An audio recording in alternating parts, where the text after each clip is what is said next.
Hello students, मैं राहुल परमहंस आज आपको क्लास 12 की फिजिक्स के चैप्टर फर्स्ट का पार्ट 14 बताने जा रहा हूं, जो कि मेरे पेज नंबर 24 पर अब क्रिएट होने जा रहा है।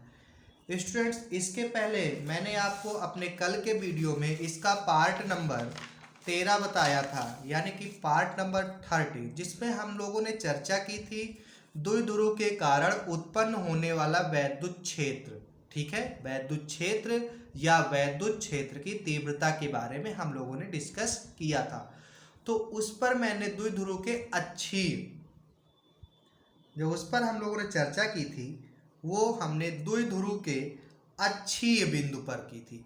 आज हम चर्चा करेंगे द्विध्रुव के निरक्षीय बिंदु पर। इसी का हम सेकेंड टॉपिक बनाएंगे। क्या बनाएंगे? पूरा वीडियो आप शुरू से लेकर के लास्ट तक देखिएगा, बहुत ही इम्पॉर्टेंट है। और ध्यान में रखते हुए तो जो ये दूसरा जो हम देखेंगे, तो फ्रेंड्स आज हम चर्चा करेंगे द्विध्रुव के निरक्षीय बिंदु पर वैद्युत क्षेत्र। इसके बारे में आज हम चर्चा करेंगे। और अक्षीय बिंदु पर जो वैद्युत क्षेत्र ये हमने ज्ञात किया था। अक्षीय बिंदु पर वैद्युत क्षेत्र हमने निकाला था EP = 2kP/r³। ठीक है, तो अब हम निरक्षीय बिंदु पर वैद्युत क्षेत्र ज्ञात करेंगे। यहाँ पर मैं आपको बता दूं, ये जो K है ये क्या है? एक नियतांक है, वैद्युत बल नियतांक, जिसका मान 1/4πε0 होता है। ठीक है, तो आप इसकी जगह पर लिख सकते हैं 1/4πε0 × 2p/r³। ऐसा भी आप रख सकते हैं यहाँ पर। तो आइए शुरू करते हैं अपने इस वीडियो को, और वीडियो को सभी लोग पूरा देखें ताकि आपको अच्छे से अच्छा समझ में आए। तो हमको यहाँ पर द्विध्रुव के निरक्षीय बिंदु पर वैद्युत क्षेत्र ज्ञात करना है। तो द्विध्रुव के निरक्षीय बिंदु पर वैद्युत क्षेत्र ज्ञात करने के लिए हमें सबसे पहले इस पर एक द्विध्रुव का निर्माण करना पड़ेगा। ठीक है, तो द्विध्रुव का निर्माण करने के लिए हम क्या करेंगे कि हमको पता है कि जब हम किसी दो आवेशों को एक दूसरे के अत्यंत नज़दीक ला करके रखते हैं तो उनके बीच पर एक द्विध्रुव का निर्माण हो जाता है। ठीक है, तो मान लेते हैं कि जैसे हमने क्या किया, हमने एक द्विध्रुव ले लिया। ठीक है, ध्यान दीजिएगा, देखिए यहाँ पे हमने दो आवेश लिए। ठीक है, यहाँ पर फिगर जैसा मैं बना रहा हूँ वैसा आप लोग बनाते रहिएगा। ये मान लीजिए एक आवेश ये है, इसको हमने माना ये हमारा +Q आवेश है, और इसको हम मानते हैं कि ये जो है ये हमारा -Q आवेश है। ठीक है, अब इनको हम अत्यंत नज़दीक ले आए तो यहाँ पर एक द्विध्रुव का निर्माण होगा। अब ये कितना, इनका एक हम मध्य बिंदु ले लेते हैं। ठीक है, तो मान लेते हैं इसका जो मध्य बिंदु है ये, इस मध्य बिंदु को हमने क्या नाम दिया? इसको नाम देते हैं O नाम देते हैं। तो आपको मैंने बताया कि द्विध्रुव से जो दूरियां होती हैं वो, ये दूरी कितनी होती है? यहाँ से यहाँ तक की दूरी A, इसको हमने मान लिया A भी मान सकते हैं, L भी मान सकते हैं, आप के ऊपर ये डिपेंड करता है। ये हो गई A, और ये दूरी भी क्या होती है? A होती है। जैसा चित्र बन रहा है वैसा ही देखते जाइएगा। तो ये टोटल दोनों आवेशों के बीच की दूरी फार्मूले में हम क्या लिखते हैं? P = Q × 2A, यानी दोनों आवेशों के बीच की दूरी 2A होती है। यानी ये दूरी और ये दूरी ये क्या हो जाएगी? ये आपस में जुड़ जाती है। यानी कि हम बोल सकते हैं कि ये जो दूरी है हमारी ये हो जाएगी 2A हो गई। ठीक है, इतना आपको क्लियर हो गया। अब मानते हैं कि ये जो बिंदु है इसको हमने नाम दे दिया A बिंदु, और इसको जिस पर हमारा +Q आवेश रखा है इसको हमने नाम दे दिया B बिंदु। ठीक है, इतना भी आपका क्लियर हुआ। अब इस पर हम किसी निरक्षीय बिंदु पर वैद्युत क्षेत्र हमको क्या करना है? ज्ञात करना है। तो इसके निरक्षीय बिंदु पर वैद्युत क्षेत्र ज्ञात करने के लिए देखिए हमको क्या करना पड़ेगा कि अक्षीय, मैंने बताया कि इसी के सामने यदि यहाँ पर हम कोई बिंदु ले या यहाँ पर कोई बिंदु ले तो होता है अक्षीय। निरक्षीय का मतलब किसके लंबवत, या तो हम कोई बिंदु इसके नीचे लें या तो हम कोई बिंदु इसके ऊपर लें।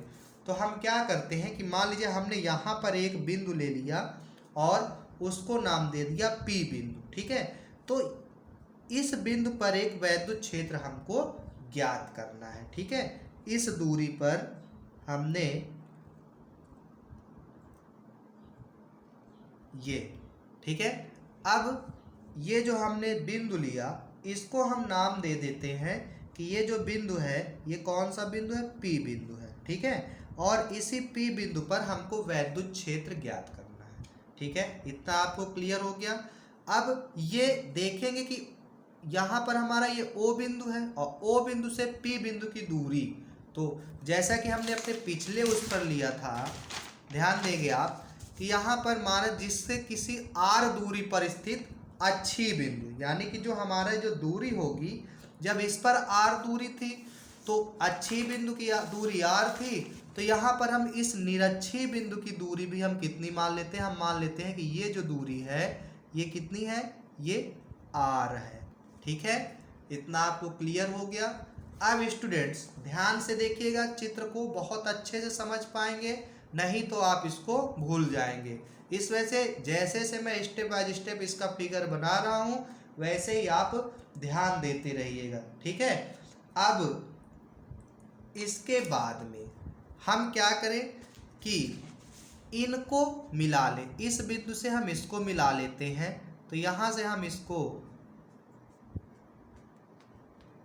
ये मिला लिया। ठीक है, इसी प्रकार से हम इधर से भी मिला लेते हैं इसको, इस बिंदु पर ये मिला लिया। ठीक है, तो अब देखिए, अब ये हमारा क्लियर हो गया। अब यहाँ पर हम क्या ज्ञात करते हैं, वैद्युत क्षेत्र निकालते हैं। ठीक है, तो प्लस क्यू आवेश कारण जो वैद्युत क्षेत्र होगा, तो हमको पता है कि जब प्लस क्यू आवेश कारण जो वैद्युत क्षेत्र होता है वो बाहर की ओर होता है, और माइनस क्यू आवेश कारण जो वैद्युत क्षेत्र होता है वो अंदर की ओर होता है। ऐसा ही होता है ना, जैसा कि मैंने आपको बताया है। तो इस आवेश के कारण जो वैद्युत क्षेत्र होगा वो क्षेत्र यहाँ पर, ये यहाँ पर जो होगा इस बिंदु से, वो क्षेत्र कहाँ पे होगा, बाहर की ओर होगा।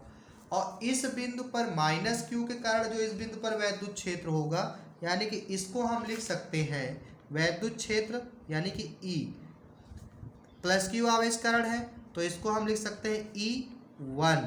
ठीक है, अब माइनस क्यू आवेश कारण वो अंदर की ओर, यानी इस पर वैद्युत क्षेत्र अंदर की ओर लगता है और इससे वैद्युत क्षेत्र बाहर की ओर जाता है, तो यहाँ पर जो वैद्युत क्षेत्र होगा वो अंदर की ओर लगेगा। तो यहाँ पे हम कर देंगे इसको E2। ये क्लियर हो गया आपका। अब देखिए, अब हमको बिंदु A से P तक की दूरी भी निकाल लेते हैं। ठीक है, तो ध्यान से देखिए कि ये जो है हमारा एक समकोण त्रिभुज बन रहा है। ठीक है, उसी प्रकार ये भी हमारा एक समकोण त्रिभुज बन रहा है, जिस पर ये हमारा पोर्शन आधार है, ये लंब है और ये कर्ण है। तो हमको दोनों पर इस भुजा को ज्ञात करना है, यानी किसको ज्ञात करना है, कर्ण को ज्ञात करना है।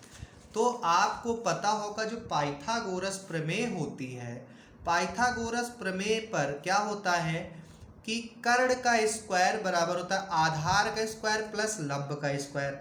तो हमारे पास आधार यहाँ से लेकर यहाँ तक है A और ये लंब क्या है, R है।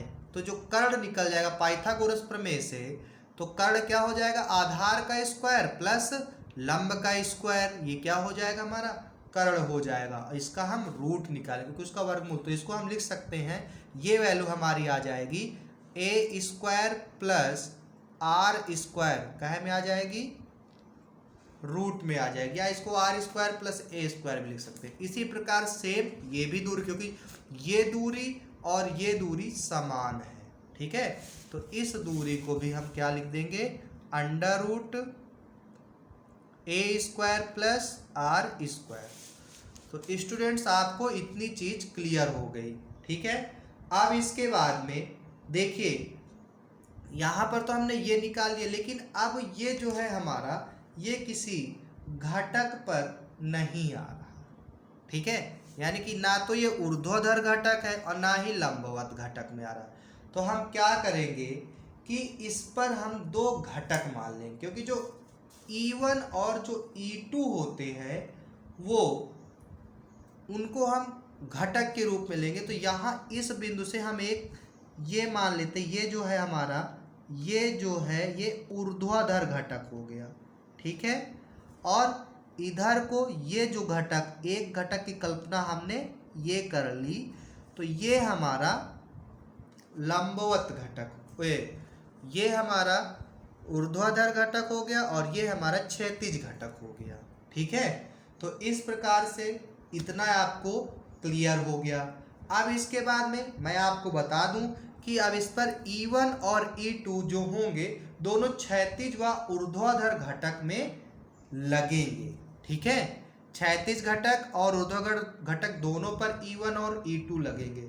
तो देखिए जो हमारा प्लस क्यू है, तो प्लस क्यू आवेश, अब आपको मैं एक संख्या रेखा में, जब यदि हम ऊपर की ओर जाते तो वहाँ पर मान प्लस में होता है और नीचे की ओर आते हैं तो मान माइनस में होता है। तो E1 पर जो ऊर्ध्वाधर घटक होगा वो होगा E1 साइन थीटा, ठीक है, ऊपर। अब इसी में नीचे की ओर जो होगा, यहाँ पर भी एक घटक लगेगा, वो हो जाएगा E2, ये जो घटक है ये होगा E2 साइन थीटा, क्योंकि ऊपर नीचे के मान साइन में और क्षैतिज के मान जो होते हैं वो होते हैं कॉस में होते हैं। अब इसी प्रकार से हम क्षैतिज घटक की बात करें तो जो E1 पर जो हमारा घटक लगेगा वो लगेगा E1 कॉस थीटा, ठीक है। अब इसकी दिशा इधर होगी, इसकी दिशा ऊपर थी और एक की दिशा नीचे थी। E1 साइन थीटा की दिशा ऊपर और E2 साइन थीटा की दिशा नीचे, यानी एक की ऊपर एक की नीचे, दोनों क्या है विपरीत में हो जाएंगी। तो आगे चल करके दोनों आपस में विपरीत होने की वजह से दोनों घटक क्या हो जाएंगे, कट जाएंगे। अब देखिए हम क्षैतिज घटक की बात करते हैं, तो क्षैतिज घटक में ये जो है हमारे, ये प्लस क्यू आवेश कारण लगने वाला क्षैतिज घटक क्या होगा, E1 कॉस थीटा, ठीक है।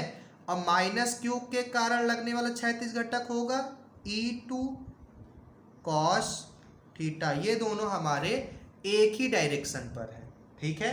इतना चीज आपको क्लियर हो गया। तो अब इसी चित्र से हमको यहाँ पर इस इक्वेशन को सॉल्व करना है, ठीक है। अब ये मैंने यहाँ पर थीटा क्यों लिया, क्योंकि ये जो ये एंगल है ये मान लेते हैं क्या है, थीटा है। ये एंगल भी क्या हो जाएगा, थीटा हो जाएगा। अब ध्यान देखिए ये जब ये एंगल थीटा है तो ये वाला एंगल भी क्या हो जाएगा, थीटा हो जाएगा। और जब ये एंगल थीटा है तो इसका ये वाला एंगल भी क्या हो जाएगा, थीटा हो जाएगा। इतना चीज क्लियर। तो मैंने इस प्रकार से इस पूरे चित्र को बना लिया है, ठीक है। तो अब हम सॉल्व करते हैं इसको, आगे हम प्रयास करते हैं। अब देखिए अब हम निकालें, इस पर तीव्रता निकालते हैं।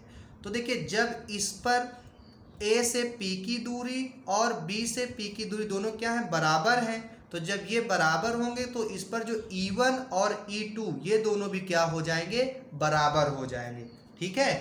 तो यहाँ पे हम लिख सकते हैं कि प्लस क्यू, ध्यान दीजिएगा, प्लस क्यू आवेश, प्लस क्यू आवेश या माइनस क्यू आवेश के कारण बिंदु P पर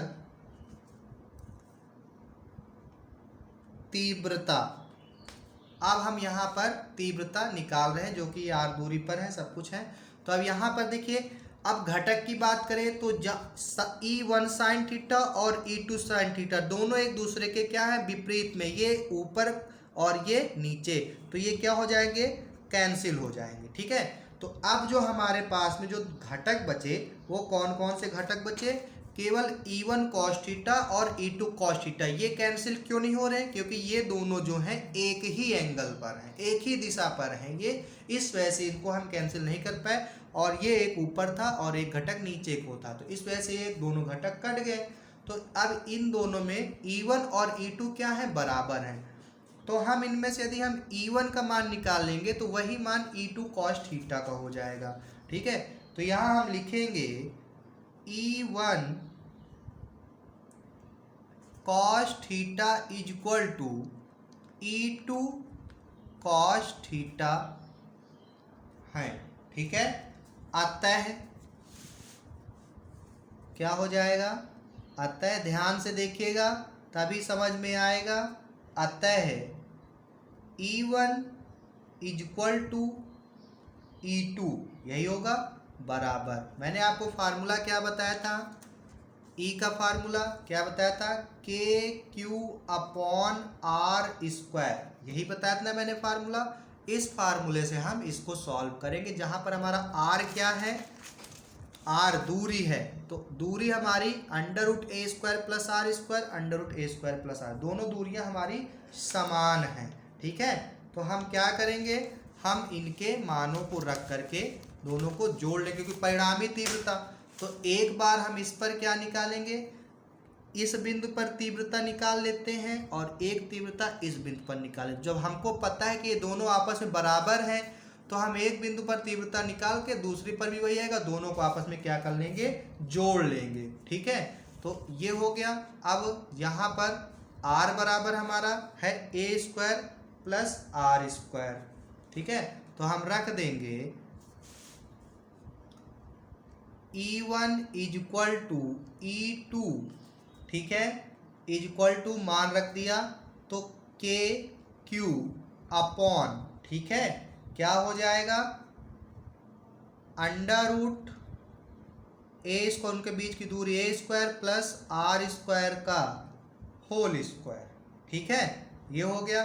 तो अब इसमें अंडर रूट का जब वर्क करेंगे तो अंडर रूट कैंसिल हो जाता है, तो यहाँ पर जो एग्जैक्ट बचेगा वो क्या बचेगा, E1 is equal to E2 बराबर KQ अपॉन, यहाँ से अंडर रूट कैंसिल हो जाएगा तो ये बचेगा ए स्क्वायर प्लस आर स्क्वायर, इतना बचेगा।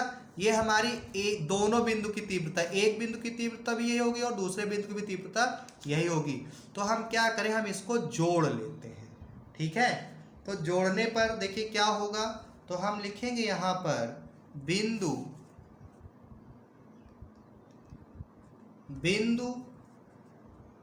P पर परिणामी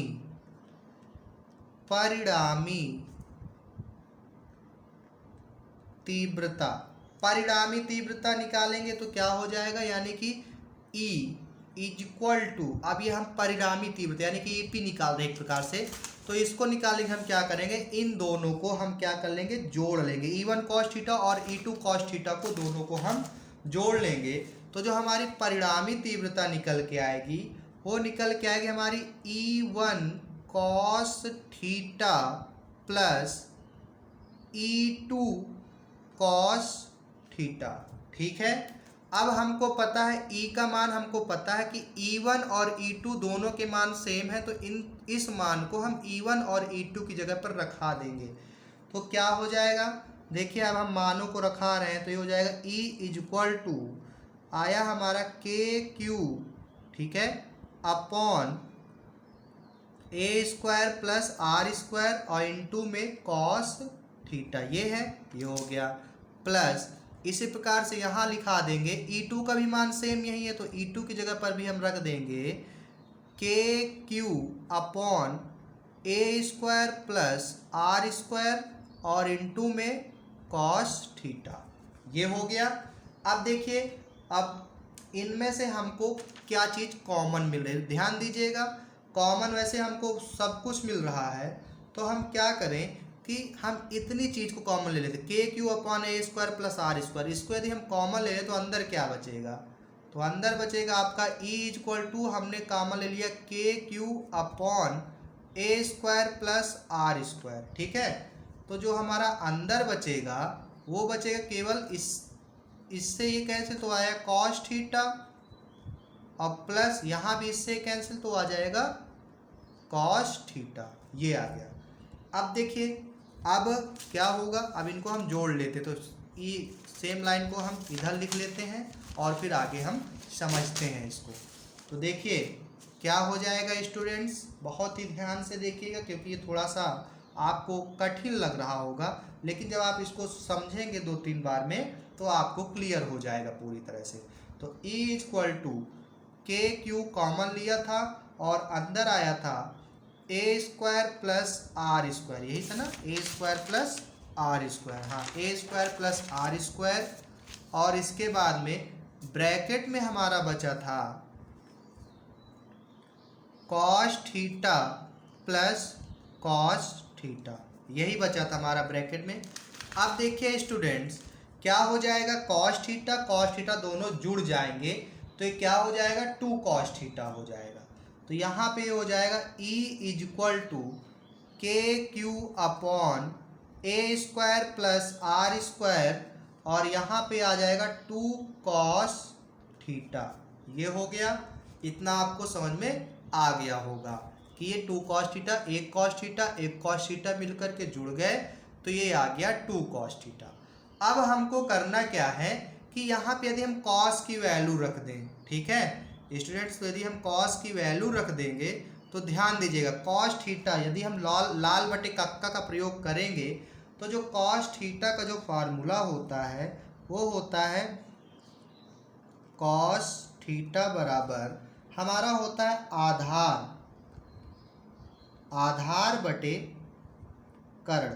ये कॉस थीटा का फार्मूला होता है लाल बटे कक्का करके।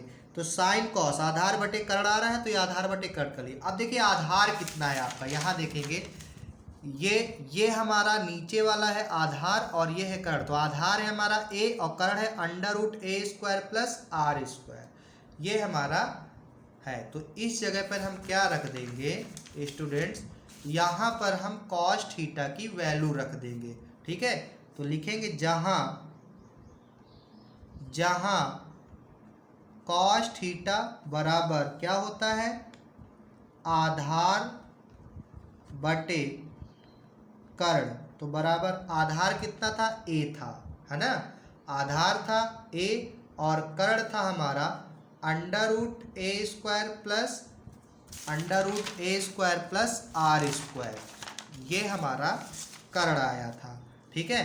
तो यहाँ पे ए स्क्वायर प्लस आर स्क्वायर हमने कर दिया कर्ण का स्क्वायर। तो ये कॉस थीटा की जगह पर हम इसको लिख सकते हैं। तो यहाँ पे जो कॉस थीटा है इसकी जगह पे हम इसका मान रख देंगे, तो हम इस जगह मान रखते हैं तो ये हो जाएगा E equal to K Q upon A square plus R square और इनटू में 2, फिर क्या है a है तो ये हो जाएगा 2a अपॉन, और ये है इसका तो कॉस्ट अंडर रूट क्या हो जाएगा, ये under root A square plus R square. इतनी चीज़ आपको क्लियर हो गई, ठीक है। इनको हम ब्रैकेट में कर लेते हैं।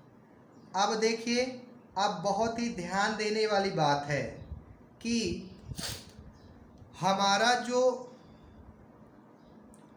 द्विध्रुव होता था वो द्विध्रुव क्या होता था, द्विध्रुव बराबर यानी वो होता था P इक्वल टू होता था Q इंटू 2a, यही होता था ना। तो देखिए ये है Q इंटू 2a, तो यदि हम इतने की जगह पर क्या रख दें, P रख दें तो क्या बन जाएगा हमारा नीचे, हमारा हो जाएगा नीचे E equal to K into P, यही बनेगा। और अपॉन में क्या आ जाएगा, A square plus R square और दूसरे ब्रैकेट में under root A square plus R square. ये चीज़ हो गया, क्लियर हो गया है आपको। अब देखिए यदि हमारे पास में कोई चीज़ लिखी है अंडर रूट 2 लिखी है तो इसका मान होता है कि 2 की पावर 1/2, यानी अंडर रूट के मतलब घात में लिखेंगे तो उसका मान होता है 1/2। तो यहाँ पे अंडर रूट लगा है तो इसको हम लिख सकते हैं ए स्क्वायर प्लस आर स्क्वायर की घाते 1/2 रख सकते हैं यहाँ पर, तो रख देंगे तो ये हो जाएगा हमारा E इक्वल टू के पी अपॉन, ये P क्या है, द्विध्रुव है, ठीक है, के पी अपॉन एक ब्रैकेट में ए स्क्वायर प्लस आर स्क्वायर और दूसरे ब्रैकेट में क्या आ जाएगा, दूसरे ब्रैकेट में हमारा हो जाएगा A square plus R square की पावर 1/2 हो जाएगा, ठीक है। इतना आपको क्लियर हो गया होगा। ठीक है, अब ये भी समान है, ये भी समान, A square plus R square, A square plus R square, तो यहाँ पे घात नहीं, तो यहाँ पे हम घात मान लेते हैं एक। तो जब गुणे में कोई घातें होती तो वो आपस में जुड़ जाती हैं। तो ध्यान दीजिए कि देखिए यहाँ पे है घात एक, यहाँ पे घात 1/2, तो जब हम 1 प्लस 1/2 जोड़ेंगे तो जगह 2 1 कंडम 2 प्लस 1 3, यानी घात हो जाएगी 3/2 हो जाएगी। तो इसको हम पूरा सेम लिख सकते हैं, और सेम इसको क्या लिख सकते हैं कि E = KP upon A square plus R square की पावर 3/2, ऐसा इसको हम लिख सकते हैं। ठीक है, इतना क्लियर हो गया। अब देखिए, जैसे कि हमने अपने कल के वीडियो में मैंने आपको बताया था कि ऐसी स्थिति में R जो है वो A से काफ़ी बड़ा है, अतः जो A का मान वो लगभग 0 हो जाएगा ना। तो सेम वही कंडीशन हम यहाँ भी अप्लाई करते हैं कि जो A का मान है वो क्या हो जाएगा, लगभग 0 हो जाएगा। तो लिखेंगे जहाँ R is more greater than A, तथा A लगभग बराबर किसके, 0 के। तो A की वैल्यू हम क्या रख देंगे, 0 रख देंगे यहाँ पे। ठीक है, तो जब इतनी वैल्यू को हम रखा देंगे तो ये हो जाएगा हमारा E = KP अपॉन, अंदर आएगा A square plus 0 R square 0 हो जाएगा की पावर 3/2, यानी 0 A स्क्वायर में 0 जोड़ेंगे तो इसका काम खत्म हो जाएगा। तो ये बनेगा जा करके आपका E = KP, ठीक है, KP अपॉन A स्क्वायर की पावर 3/2। अब देखिए, ऐसी पोजीशन पर घातों का आपस में गुणा हो जाता है, यानी 2 गुणे 3/2। तो देखिए हम करेंगे 2 गुणे 3/2 करेंगे तो 2 से 2 कैंसिल हो जाए, क्या बचा, 3 बचा। तो यहाँ पे हम रख सकते हैं E = KP अपॉन, क्या आ जाएगा, सॉरी यहाँ पर मैंने थोड़ा सा गलत कर दिया है। यहाँ पर हमने A बराबर 0 माना था ना, तो हम यहाँ पे इसकी वैल्यू को 0 मान लेंगे। ठीक है, तो ये जो है ये हमारा 0 हो जाएगा, ये 0 हो जाएगा, और ये है R स्क्वायर। ठीक है, क्योंकि हमने A की वैल्यू 0 मानी है। तो उसी प्रकार यहाँ पर ये हो जाएगा R स्क्वायर हो जाएगा। ठीक है, तो R स्क्वायर, अब ये 2 से 2 कैंसिल, तो यहाँ हो जाएगा R³। और जो है यही हमारा निरक्षीय स्थिति पर वैद्युत क्षेत्र आ गया। ठीक है, इट इज क्लियर, ये हमारा निरक्षीय स्थिति पर वैद्युत क्षेत्र। अब देखिए, जैसे कि अच्छी स्थिति पर वैद्युत क्षेत्र क्या आया था, अच्छी स्थिति पर जो हमारा वैद्युत क्षेत्र आया था वो आया था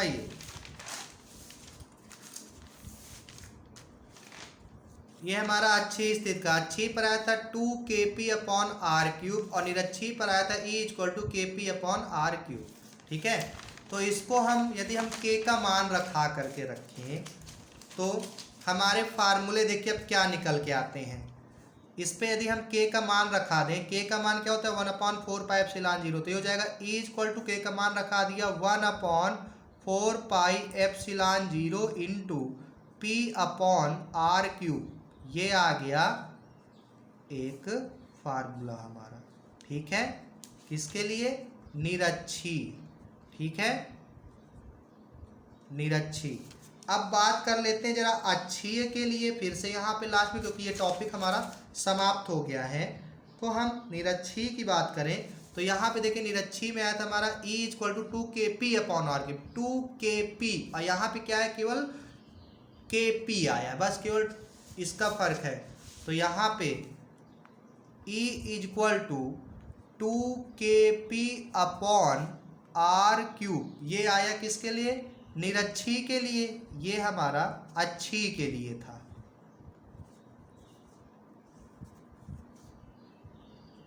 अच्छी, ठीक है। अब यदि यहाँ पे हम K का मान रखा दें तो ये हो जाएगा E = K का मान रखा दिया 1/4πε0 इंटू क्या बचा, के का मान 2p बचा ना, तो 2p अपॉन आर क्यूब, ये एक फार्मूला और तैयार हो जाएगा हमारा। तो इस प्रकार से ये हमने फार्मूले बना लिए हैं, ये भी आ गया हमारा अच्छी के लिए। अब यदि बात करें कि एप्सिलॉन जीरो, अब यदि कोई माध्यम हो जाए तो माध्यम के लिए ये क्या था, ये था अच्छी और निर्वात में, यानी कोई माध्यम ना हो। अब यदि हम कोई माध्यम रख दें, ठीक है, माध्यम पर निकालेंगे तो वहाँ पे एप्सिलॉन जीरो इंटू एप्सिलॉन ये जुड़ जाता था ना फार्मूले, मैंने आपको बताया कूलाम बल में, तो बस यहाँ पे एप्सिलॉन और जुड़ जाएगा, ठीक है। तो ये क्या हो जाएगा, E is equal to 1/4 pi epsilon zero into epsilon, ठीक है, एप्सिलॉन आर कर सकते जो कि माध्यम होगा यहाँ पे, ठीक है, और into P upon R cube, एक फार्मूला हमारा ये बन गया।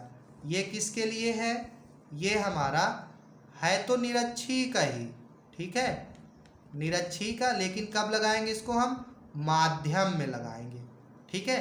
इसी प्रकार से इसके माध्यम के लिए बना लेंगे, तो ये हो जाएगा E is equal to 1/4 pi epsilon zero into epsilon into 2p upon R cube, एक फार्मूला ये बन गया हमारा। अब ये सारे फार्मूले आपको कहाँ यूज करने हैं, कैसे यूज करने हैं, ये अच्छी का था, कब आपको यूज करना है, माध्यम में, ठीक है, और ये कब यूज करना है, निर्वात में, ठीक है। तो मैंने आपको माध्यम और निर्वात अपने पिछले वाले वीडियो पर पूरी तरह से बता दिया है। तो स्टूडेंट्स, मेरा ये टॉपिक कंप्लीट हो गया। अब कल मैं आपको एक अपना नया टॉपिक बताऊंगा, और मैंने आपको जैसे बताया था कम से कम 15 पार्ट पे मेरा जो चैप्टर है वो समाप्त हो जाएगा। तो आज मैंने 14 पार्ट अपलोड कर दिया है, कल हमारा 15वां पार्ट अपलोड होगा, और उम्मीद करता हूँ कि शायद कल ही इस चैप्टर को मैं समाप्त कर दूँ, क्योंकि आपका इन चैप्टर को मैंने कंप्लीट कर दिया है।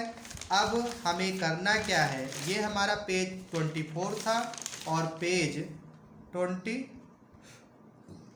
स्टूडेंट्स, मैं आपको बहुत ही जल्दबाजी से नहीं पढ़ा रहा हूँ, बहुत ही आराम से पढ़ा रहा हूँ, और एक एक चीज़ को बताते हुए पढ़ा रहा हूँ, ताकि आपको पूरी चीज़ सब समझ में अच्छी प्रकार से आ जाए।